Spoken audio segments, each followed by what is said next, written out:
Hi everyone, I'm Ted Yacucci. Thank you so much for joining me on the channel today. Well, today represents the what I believe is a passing, and that is the passing of Ruth Paine. I don't think it's official yet, but it looks like Mrs. Ruth Paine has passed at the age of 92, just short of her 93rd birthday. And if Mrs. Paine has passed, that really represents a watershed in the John F. Kennedy assassination investigation. Number one, it represents the passing of one of the last true participants of the surrounding the assassination, whether you believe she was a willful participant or not. She was as close to Marina and Lee Oswald as is possible to get.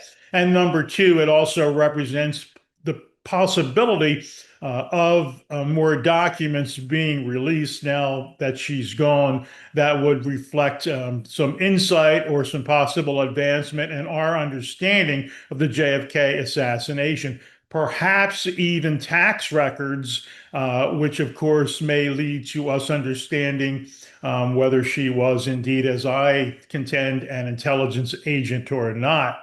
And we're also going to look today at the Ghislaine Maxwell situation and really discuss the, in my opinion, abhorrent reasons that Congress people are still refusing to give the American people all of the Jeffrey Epstein documents. We need to do that. And for us as an American public not to demand every one of those documents is really kind of going back to 1963 and in our case, accepting what the Warren Commission was trying to put out. We need to stand up today, and we'll talk about that in a little bit.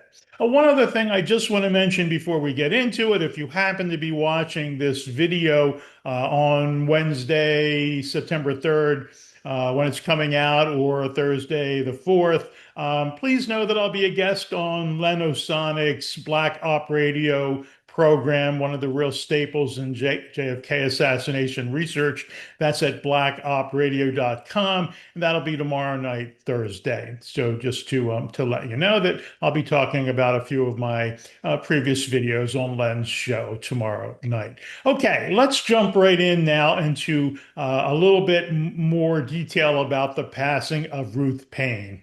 Now, the truth is that no one has been harder on Mrs. Paine than I have. So I feel badly that she has passed, but the truth is we need answers to a lot of the questions that we on this channel have brought up over the past couple of years in order to really understand the Paine's participation in the JFK assassination. And I believe they were CIA assets. Number one, we have to understand, as we pointed out in one of our last videos, why did Ruth Paine send the Valery Kostikov letter to the Russian embassy just to arrive days after JFK's assassination? Why did Ruth Paine have 6 file cabinets full of pro-Castro sympathizers taken from her home on the afternoon of the assassination, November 22nd? Why did Ruth Paine take both of her young children on a 5-day trip to New Orleans to drop Marina Oswald off if she wasn't trying to just insert herself into Marina and Lee's life? Why did the Imperial reflex camera show up in a duffel bag in Ruth Paine's garage 2 weeks after it had already been searched multiple times? Why did Ruth Paine string me along for 3 months and then not sit down for a video interview when I would not believe her story about Lee Oswald trying to shoot General Edwin Walker? Why did Ruth Paine suddenly find a trinket from Mexico City in order to implicate Lee Oswald as being in Mexico City and trying to visit the Cuban and Russian embassies? Why did Ruth Paine and Alan Dulles not tell the Warren Commission about all of their family connections to the CIA, including Ruth's own sister, Sylvia Hoke, who had been a psychologist for the CIA for 11 years before 1963. Why did Ruth Paine, again, lie directly to me about her sister working for the CIA and her sister's husband working for USAID, a CIA front company? Why was Ruth Paine in Nicaragua in the late 80s and early 90s, assisting CIA-sponsored Contra teams as they fought the Sandinistas, the indigenous Sandinistas? And why does the US government continue to classify Ruth and Michael Paine's tax returns as classified and secret? And of course, there's so much more we need to know about Ruth Paine. We have to know why she showed up at the Edwin Glover party invited by George Demore and Shield, a CIA asset, in order to meet Lee and Marina Oswald. We have to know why Ruth Paine contacted the Oswalds so many times in the 3 to 4 weeks after the party to insert herself into their lives. We have to know why Ruth showed up Oswald's apartment exactly when they were leaving for New Orleans so Lee could start more intelligence assignments that he had then. But he needed to get settled, so she offered to take Marina for 10 days at exactly the right time. We have to know why Ruth Paine um, uh, got Lee the job at the Texas School Book Depository, why she claimed to find a letter written by Lee that she copied over in her own handwriting and then gave to the FBI, claiming that Lee took responsibility for the General Edwin Walker shooting. We have to know why, when the CIA sent the FBI the false pictures from Mexico City of Lee Oswald and his false voice recordings, why it was Ruth Paine who came to the rescue and suddenly found a trinket from Mexico City to try to tie Lee Oswald into going to the Cuban and Soviet embassies. There's so much about Ruth Paine that we need to know, and Michael Paine. Why did they pretend to be estranged just for the period that they were trying to attract the Oswalds and then get back together again less than 1 month after the assassination? Why did Michael Paine call Ruth Paine a half hour before after the shots rang out in Dealey Plaza from Bell Helicopter and claim that Lee Oswald would be blamed for the assassination, but they both know who was really responsible? Why was that phone call being intercepted and recorded anyway?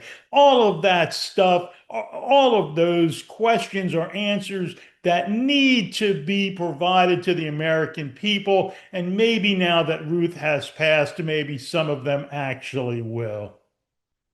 The other issue that I'd like to talk to you about today, because I just feel that it's so important, is the Ghislaine Maxwell situation and the release of the Epstein documents. I find it absolutely incredible that on a day today where the victims of those crimes, that pedophilia, the raping of underage young girls, that people, that congressmen, that President Trump are fighting so diligently now not to have those documents, all of the Epstein documents, released. And it's absolutely sick.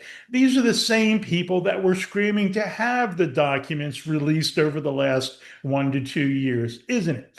And when we look at the situation and we see that Ghislaine Maxwell was convicted, she's a convicted felon of the trafficking of young women, of sexual offenses against young women. And she's in jail for 20 years. But what does Trump do? What does President Trump do? He sends his Deputy Attorney General, Todd Blanche, to meet with her twice in July of this year. Even though Blanche says he has no idea why he was really doing it, he didn't take a deposition. They just had a conversation. Conversation about what? She's already convicted.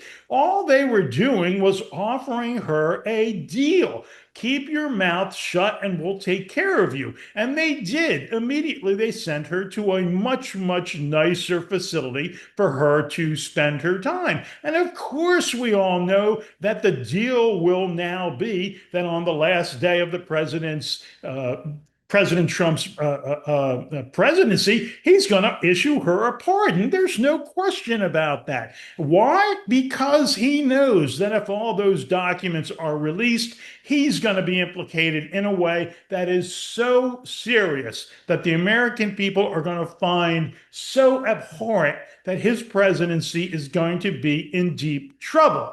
And I think that this really equates to how the conspirators in the JFK assassination must have felt after President Kennedy had been killed, but before Lee Oswald had been killed. There had to be such panic among the conspirators because they knew Lee Oswald would talk. They knew if the truth came out that they were the ones that were going to be convicted as conspirators to kill the president of the United States. And then, of course, that's why Jack Ruby made sure that Lee Oswald didn't live. And this is the same situation. I truly believe Donald Trump is going to do everything that he can, and I mean everything, to make sure that those documents, those Epstein documents, don't get released. And it's up to us as an American public, and it's up to you, Republican congressmen, to finally stand up, show a little bit of backbone,